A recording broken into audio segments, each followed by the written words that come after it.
জীবন মানেই প্যারা। আসসালামু আলাইকুম এভরিওয়ান, কেমন আছেন সবাই? আর আমি তো ভালো আছি মোটামুটি। আসলে সংসার জীবন মানেই প্যারা।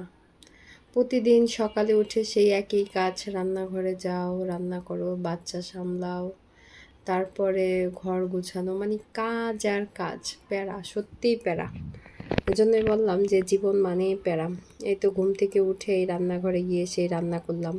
তার আগে আগে বাচ্চাকে রান্না করে, ছোট বাচ্চা যেহেতু আছে তার রান্না রেডি করে তাকে খাবার খাওয়াইলাম। তারপরে তাকে খাওয়া দাওয়া করিয়ে আবার বাসার সবার সকালের নাস্তা, তারপর আবার দুপুরের রান্নাঘর, মানে রান্নাঘর আর আমাকে ছাড়ে না। আমি তাকে ছাড়তে চাইলেও সে আমাকে আর ছাড়ে না। প্রতিদিন এই রান্না বান্না কাজ, মানে আর ভালো লাগে না, সত্যি প্যারা, এত প্যারা। আর তার উপরে আবার আজকে তাড়াহুড়া করে রান্না করতেছিলাম, যেতে হবে একটু ডাক্তারের কাছে, মানে প্যারার উপর প্যারা। মানে এত দ্রুত করে ডাক্তারের কাছে বলতেছে 2টার সময় যাওয়া লাগবে আর কি, দাঁতে ক্যাপ বসাবো, সেজন্য টাইম দিয়েছিল 2টায়। আর 2টা মানে তো লাঞ্চের টাইম, আসলে ওই সময়টা কিন্তু খাওয়া দাওয়া, বাচ্চাদের গোসল টোসল ছেড়ে খাওয়া খাওয়া দাওয়া করা হয়। আর ওই সময় যাওয়াটা যে কি মুশকিল হয়ে যায়। আর এই জন্য খুব তাড়াহুড়া করে রান্না করতেছিলাম, মাছ ভাজতেছিলাম, মাছও কয়েকটা ভেঙে গেছিলো আমার, মানে তাড়াহুড়া করে ভাজতে গিয়ে।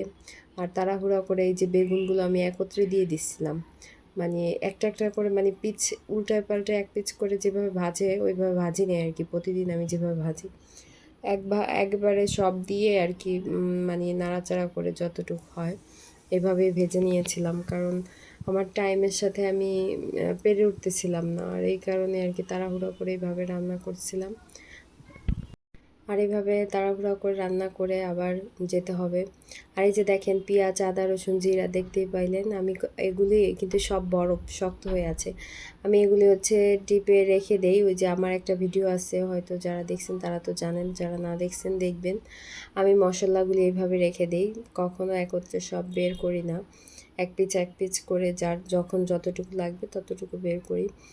আর এতে হয় কি মশলার ঘ্রাণটা খুব ভালো থাকে। আর এই তো মশলা দিয়ে ভুনা করতেছিলাম, আর এখানে আমি তেলটা কিন্তু আর দিইনি। অনেকে আবার ভাববেন তেল দাও নাই আপু, আসলে তেল হচ্ছে একটু কম খাই, কারণ বেগুন ভাজার ভিতরে তেল ছিল, মাছ ভাজার ভিতর। আপনার মানে আমার হাজব্যান্ডের একটু তেল খাওয়াটা নিষেধ আছে, ফ্যাটি লিভারের সমস্যা, তো এই জন্য আর কি আমি মানে তেলটা খুবই কম খাওয়ার চেষ্টা করি। আর যাই হোক, এই তো রান্নাবান্না শেষ করে এখন তাড়াতাড়ি আর কি রেডি হয়ে যাচ্ছিলাম ডাক্তারের কাছে। আর আমার ভিডিওটা যদি ভালো লাগে লাইক কমেন্ট শেয়ার করবেন, আর পাশে থাকবেন, আর দেখতে থাকেন। ভালো থাকবেন সবাই, আল্লাহ হাফেজ।